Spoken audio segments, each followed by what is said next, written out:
So the next slide I wanted to get to was slide 7, which shows the report rate per Chipotle store. So this, to me, right, as given my bias to Chipotle, is staggering, right? So the numbers that you have are, reporting on the.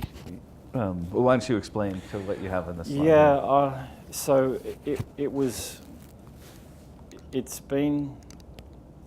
very surprising to us. As you can see, this dates back to 2013, 2014. It shows the rate of reporting, which is the number of reports we see divided by the number of stores. We do that across all brands to normalize, so you can kind of get a picture of where a brand is sitting versus other brands.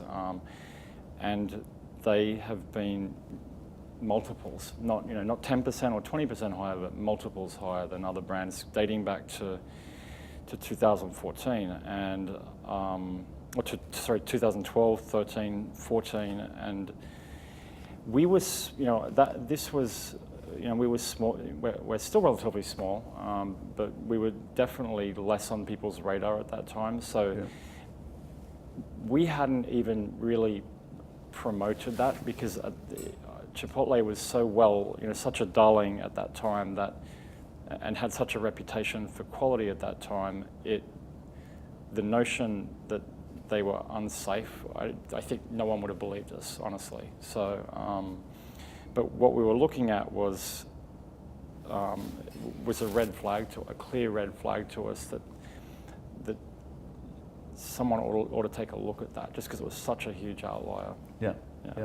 So this data on Chipotle, not to harp on this slide, but it still is 9 times, or not today, but even recovering for 2 years in the process. I mean, it's it was 9 still multiples, times. yeah. Still multiples. Yeah. So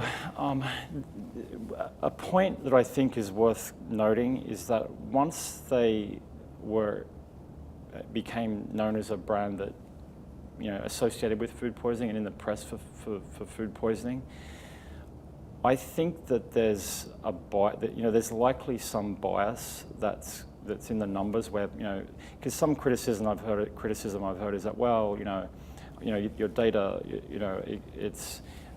it's skewed because people think, well, I got sick, it must have been Chipotle because they've been in the news. So, but I think the data leading up to that first outbreak kind of dispels that notion because they were such a high multiple, even before anyone would have ever thought that they were, that they were unsafe or relatively unsafe.